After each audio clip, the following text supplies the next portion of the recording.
in association with Bodhi बचत तथा ऋण सहकारी संस्था लिमिटेड, उन्नतिका लागि शान्ति, समृद्धिका लागि Bodhi. K&K International College, New Baneswar, Kathmandu.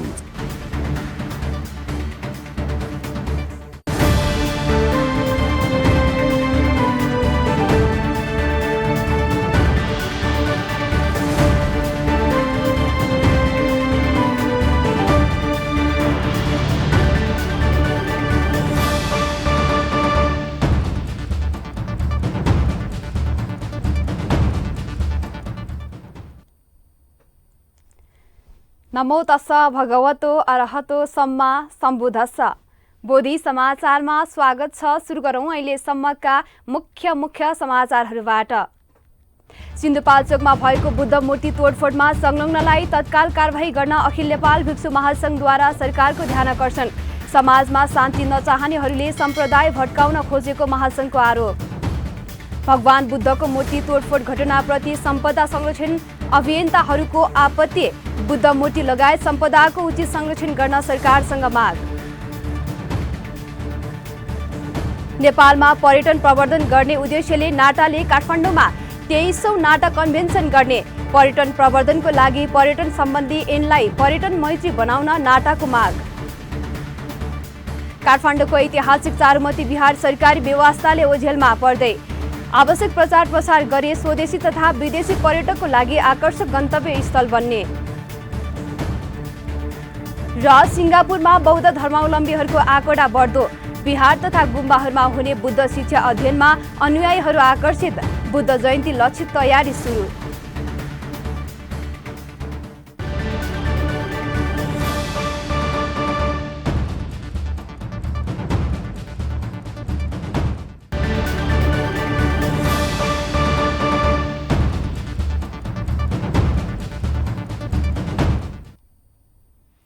अब समाचार विस्तारमा। अखिल नेपाल भिक्षु महासंघले सिन्धुपाल्चोकको जुगलमा भगवान बुद्धको मूर्ति तोडफोड गर्नेलाई तत्काल कारबाही गर्न सरकारसँग माग गरेको छ। महासंघका सचिव श्रद्धेय भिक्षु निगृत महास्तवीरले सिन्धुपाल्चोकमा घटेको घटनाले नेपालको गरिमा विश्वमाझ घटाएको बताउनुभयो। समाजमा शान्ति नचाहनेहरूले सम्प्रदाय भट्काउने हिसाबले यो घटना घटाएको हुन सक्ने उहाँको आशंका छ। विगतका वर्षहरूमा पनि यस्ता घटना घटेको र दोषीलाई कारबाहीको दायरामा ल्याउन नसक्दा यस्ता घटना पटक दोहोरिएको तर्फ उहाँले सरकारको ध्यानकर्षण गराउनुभयो। यस्ता मानिसहरू विधर्मीहरू हुन् र उनीहरूलाई चाहिँ एउटा हाम्रो सभ्य समाजमा योगदान गर्नेलाई पुरस्कार दिने र दण्डनीय काम अपराध गर्नेहरूलाई दण्ड दिएन भने समाजमा चाहिँ एउटा विकृति छाउँछ। यो विकृतिको एउटा प्रतीक हो। यस्ता विकृति गर्ने तत्त्वहरूलाई चाहिँ सरकार स्थानीय समाजले चाहिँ निन्दनीय रूपमा यिनलाई दण्ड दिनु आवश्यक छ। र यस्तो चाहिँ सामाजिक चाहिँ सम्प्रदाय योद्धा चाहिँ खलबलिने किसिमको आस्थामा चाहिँ चोट पुर्याउने कार्य गर्नेहरूलाई चाहिँ प्रशासनले र कानुनी रूपमा यिनीहरू दण्डका भागिने छन् र यिनीहरूलाई चाहिँ समयमै उचित कारबाही गर्न पनि हामीले चाहिँ जोरदार माग गर्दछौँ।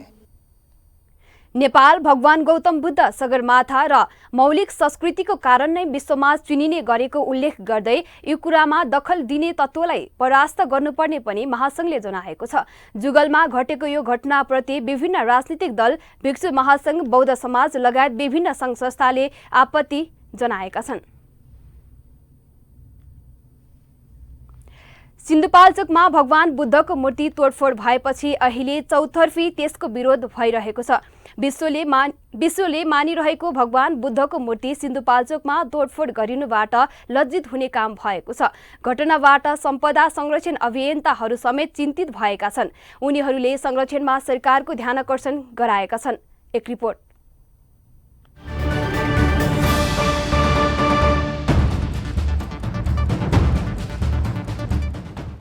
नेपाल धार्मिक, सामाजिक, सांस्कृतिक सम्पदाले सम्पन्न देश हो। यहाँ भएका जति पनि भौतिक अभौतिक सम्पदाहरू छन्, यी सबै राष्ट्रका गहना र पहिचान हुन्। विश्वमा नेपाल र नेपालीको चिनारी भनेको नै सगरमाथादेखि भगवान गौतम बुद्ध अनि नेपाली धर्म र संस्कृति नै हुन्, जसले संसारमा नेपाललाई चिनाइरहेको छ। भगवान बुद्धको नामबाट विश्वमा नेपाल र नेपालीको शान बढिरहेको छ। विदेशीहरूले हामी बुद्धको देश नेपाल जाने भनेको हामीले धेरै सुनेका छौं। विश्वमा बढी पुस्तक लेखिएको छ भने भगवान बुद्धकै जीवनी र उपदेशमा आधारित भएर लेखिएको छ। विश्वमा बढी मूर्ति बेचिन्छ र उपहारको रूपमा दिइन्छ भने त्यो पनि भगवान बुद्धको नै हो। नेपालमा जन्मनु भएको भगवान बुद्धको यसरी विश्वव्यापी रूपमा प्रचार हुनु हामी सबैको लागि गर्वको विषय हो। यसरी विश्वलाई चिनाउने बुद्धको मूर्ति सिन्धुपाल्चोकको जुगल गाउँपालिकामा तोडफोड गरिएको घटनाले नेपाल र नेपालीलाई लज्जित बनाएको छ। यस्तो दुष्कार्य हुँदा पनि राज्यको नजर पुग्न सकेको छैन। यदि पुग्दो हो त यी संलग्न व्यक्तिहरू पक्राउ पर्ने थिए होलान्। यो अवस्थामा सम्पदा संरक्षणमा लाग्ने अभियन्ताहरू समेत यतिखेर चिन्तित छन्। राज्यले विशेष ध्यान दिनुपर्ने अभियन्ताहरूको माग छ। विश्वले नै चाहिँ नेपाललाई चिनारीको रूपमा हेरिराखेको बुद्ध जन्मेको देश यो नेपाल भनेर, बुद्धको शिक्षाले नै चाहिँ विकास भएर चाहिँ हरेक देशमा चाहिँ शान्ति पाइराखेको छ। मान्छेहरूले सोध्छ कि जे चिजमा पनि बुद्ध रोज्ने कि युद्ध रोज्ने भनेर भन्दाखेरि सबभन्दा पहिले बुद्ध नै रोज्नुपर्छ भन्ने कुरा हामीले पाइराखेका छौँ।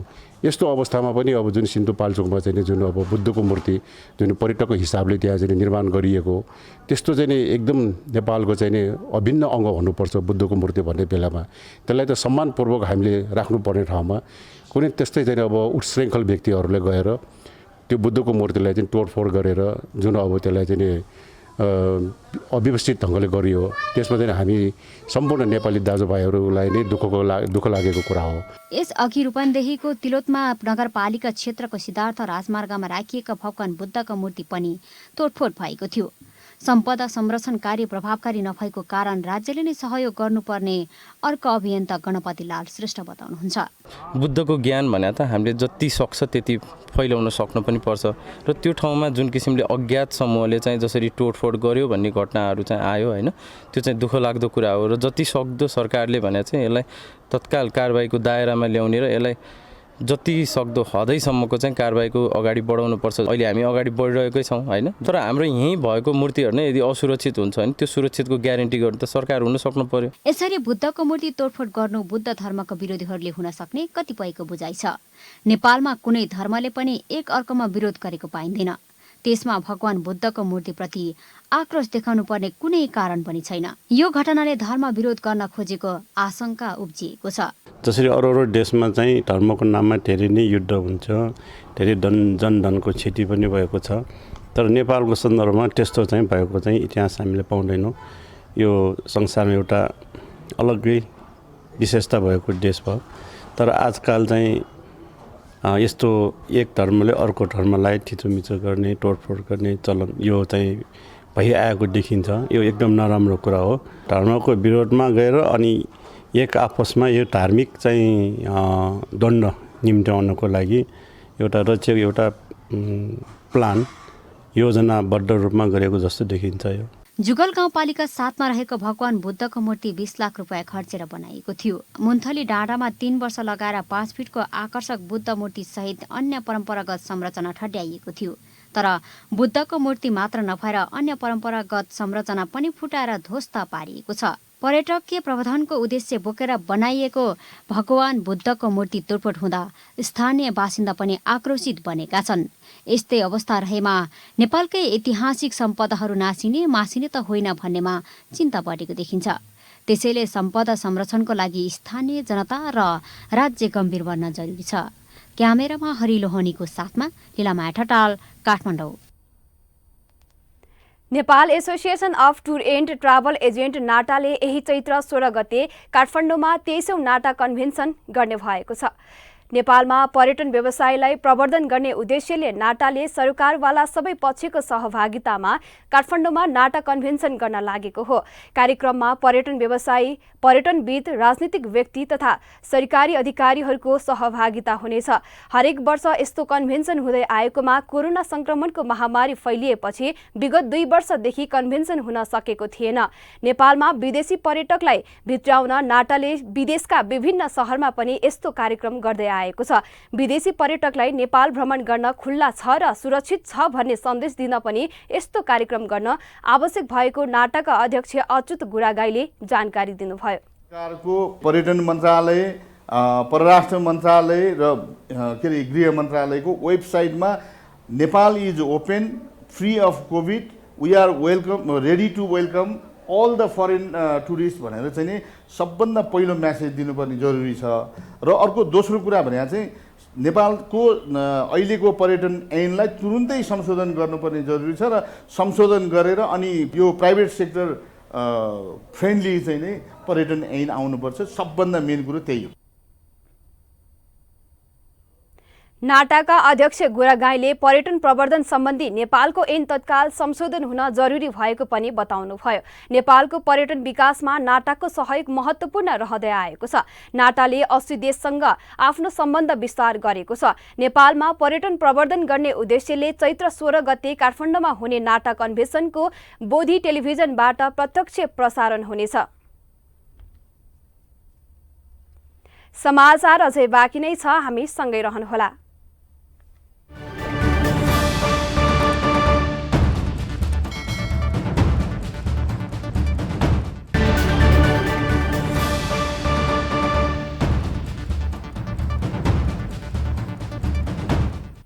विश्रामपछि स्वागत छ। अब बाँकी समाचार।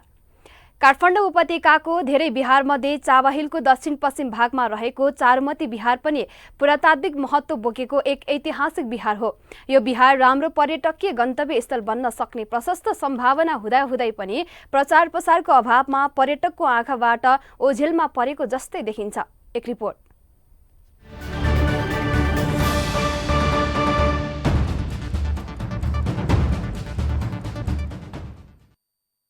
नेपाल सांस्कृतिक सम्पदाले भरिपूर्ण देश हो। नेपालको जुनसुकै ठाउँमा गए पनि मठ मन्दिर गुम्बा बिहारले भरिएको सजिलै देख्न सकिन्छ। त्यसै मध्येको एक हो काठमाडौँ महानगरपालिका वडा नम्बर 7 चावाहिलमा रहेको चारुमती बिहार। यस चारुमती बिहारको नाम भारतका प्रसिद्ध सम्राट राजा अशोकको छोरी चारुमतीको नामबाट नामाकरण गरिएको इतिहासमा पढ्न पाइन्छ। चारुमती जसले देवपालसँग विवाह गरेका थिए। देवपालकै स्मृतिमा चारुमतीले यस क्षेत्रमा बस्ती बसाएको कारण बिहारको नाम चारुमती रहन गएको जनविश्वास छ। यही चारुमती बिहार नामपछि अपभ्रंश भएर चावाहिल नाम रहन गएको स्थानीयहरूको भनाइ छ। यस बिहारमा रातो मत्स्येन्द्रनाथ अर्थात् वज्रपाली लोकेश्वर र अजिमाको मन्दिर रहेको बिहारका गुठियार पूर्णवीर साक्यको भनाइ रहेको छ। चारुमती बिहारमा रातो मत्स्येन्द्रनाथ वज्रपानी लोकेश्वर छ अनि त्यहाँपछि अजिमा पनि छ। यस बिहारमा परापूर्व कालदेखि नै व्रतबन्ध लगायतका सामाजिक गतिविधिहरू सञ्चालन हुँदै आइरहेको छ। यस बिहारमा देव पूजा, देशी पूजा, गुठियारहरू मध्ये ज्येष्ठ गुठियारको पूजा, महाशिवरात्रि, आमाको मुख हेर्ने पर्वहरू मनाइने गरिन्छ। यसै गरी सक्किपुन्ही यस बिहारमा विशेष रूपमा मनाउने गरेको गुठियार पूर्ण बहादुर साक्य बताउनुहुन्छ। कार्तिकमा मसानतिर त्यहाँ जात्रा हुन्छ, सकमिला पुण्य भन्छ होइन, त्यहाँ त्यही बेलामा जात्रा हुन्छ। काष्ठकलाले भरिपूर्ण यस बिहार 2072 सालको भूकम्प पश्चात जीर्ण रहेको छ। यस बिहारको संरक्षणका लागि स्थानीय बासिन्दा काठमाडौँ महानगरपालिका पशुपति क्षेत्र विकास कोषले संयुक्त रूपमा बजेट व्यवस्थापन गर्दै आइरहेको छ। बिहार निर्माणको क्रममा त्रुटि भएको कारण वर्षातमा छाना चुहिने गरेको छ।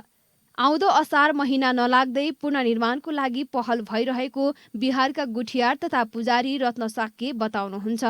चढ्यो भने सबै झिङ्गाटीहरू पेटपेट फुट्छ, जथाभावी मान्छेलाई पनि चढ्न मिल्दैन। त्यही झिङ्गाटी बचाउनुको लागि अब फर्काउने हो भने किन घाँस उखालिराख्ने भन्ने हाम्रो विचार भयो यहाँ। अब सकेसम्म यो असार अगाडि नै सिद्ध्याउने भन्ने विचार छ। नेपाली मात्रको पहिचान जीवित गर्न र भविष्यका पुस्ताहरूलाई आफ्नो संस्कार र संस्कृति हस्तान्तरण गर्न यस्ता सम्पदाको संरक्षण गर्न जरुरी छ। आखिर हामी जुनसुकै धर्ममा बाँधिए पनि यस्ता अमूल्य सम्पदाहरूको संरक्षण गर्नु हामी सबैको कर्तव्य हो। अझ यसमा स्थानीयको चासो र सक्रियता अझ बढी हुनुपर्दछ। क्यामेरामा कृष्ण कुमार श्रेष्ठको साथमा मनिष कुमार श्रेष्ठको रिपोर्ट।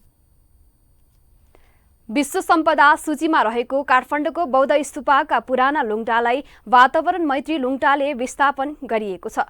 बौद्ध स्तूपा तथा गुम्बाहरूमा नाइलोनको कपडा र नाइलोनको डोरीबाट बनाएका लुङ्टा प्रयोग हुँदै आएको छ। बौद्धबाट वातावरण मैत्री लुङ्टा प्रयोग गर्ने कार्यको सुरुवात भएको हो। वातावरण मैत्री लुङ्टा राख्ने कामको अगुवाई गरेको नबिल वैंकले संस्थागत सामाजिक उत्तरदायित्व अन्तर्गत बौद्ध स्तूपाका पुराना लुङ्टालाई वातावरण मैत्री लुङ्टाले विस्थापन गरेको हो। बौद्ध स्तूपा गुम्बाहरूमा पुराना सामग्री वातावरण मैत्री नहुने भएकाले यिनीहरूको विस्थापन गरी वातावरण मैत्री सामान प्रयोग गर्ने कार्य गरिएको नबिल वैंकले बताएको छ। वातावरण मैत्री लुङ्टा उत्पादनलाई प्रोत्साहन समेत गर्ने र बौद्ध स्तूपालाई वातावरण मैत्री सामग्रीको प्रयोगबाट स्वच्छ बनाउने उद्देश्यले यो कार्यको आरम्भ गरिएको वैंकका प्रमुख कार्यकारी अधिकृत अनिल केशरी शाहले बताउनुभयो। बौद्ध स्तूपा क्षेत्र विकास समितिका अध्यक्ष चन्द्रमान लामा, नबिल वैंकका अध्यक्ष उपेन्द्र पौडेल, प्रमुख कार्यकारी अनिल केशरी शाह, विश्व वन्यजन्तु कोषका प्रतिनिधि डाक्टर घनश्याम गुरुङ तथा गायिका आनी छोइङ डोल्माले लुङ्टा फेर्ने कार्यको सुरुवात गर्नुभएको थियो। ललितपुर स्थित पाटनमा रहेको पद्मवर्ण महायान विहारमा एक सातादेखि हुँदै आएको त्रिपिटक पाठ समापन गरिएको छ। समापन कार्यक्रममा परम पूजनीय गुरुवर फाक्जोग रिन्फोचेद्वारा जम्बला पूजा गरिएको थियो। सो क्रममा उपस्थित लामा गुरु, आनी तथा उपासक उपासिकाहरू पूजामा सहभागी हुनुभएको थियो।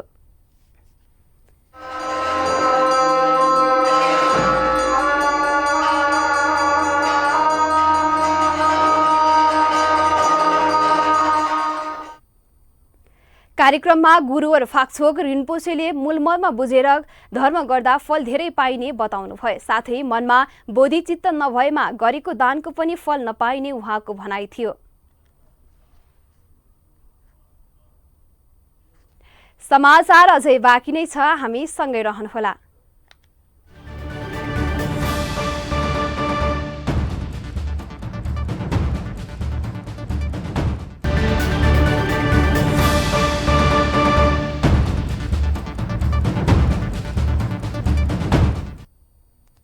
विश्रामपछि पुनः स्वागत छ। अब बाँकी समाचार। रसुवाको लाङटाङ गाउँमा नयाँ बौद्ध गुम्बा निर्माण भएसँगै धार्मिक पर्यटकहरूको आवागमन बढेको छ। गत 2072 सालको भूकम्पले क्षति पुगेको करिब 300 वर्ष पुरानो यो गुम्बा स्थानीय सरकारको अनुदानबाट पुनर्निर्माण गरिएको हो। भूकम्पसँगै हिमालबाट झरेको हिम पहिरोले लाङटाङ गाउँ बस्तीको साथै गुम्बा समेत पूर्ण रूपमा क्षति पुर्याएपछि सुरक्षित स्थानको छनौट गरी 56 लाख रुपैयाँका लागतमा नयाँ गुम्बा निर्माण गरिएको हो। गुम्बाको निर्माणसँगै स्थानीयहरूलाई नित्य पूजाको लागि सहज भएको छ। समुद्री सतहदेखि 3500 मिटर उचाइमा रहेको यो गुम्बा रमणीय स्थलमा रहेकोले पनि पर्यटकीय क्षेत्रको रूपमा विकास भइरहेको छ। पदयात्राको लागि लोकप्रिय लाङटाङ पछिल्लो समय धार्मिक स्थलको रूपमा पनि स्थापित हुँदैछ।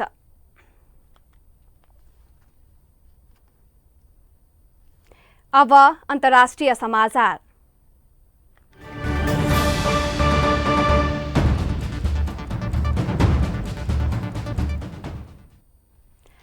सिङ्गापुरको सबैभन्दा ठूलो धर्म नै बौद्ध धर्म हो। सन् 2015 को गणना अनुसार त्यहाँका 33% भन्दा बढी मानिसहरू यो धर्म मान्छन्। बौद्ध धर्मसँग सम्बन्धित त्यहाँ रहेका विभिन्न सङ्घ संस्थाहरूले विश्वभर नै यो धर्मको प्रवर्धन गर्न सहयोग पुर्याइरहेका छन्। एक रिपोर्ट।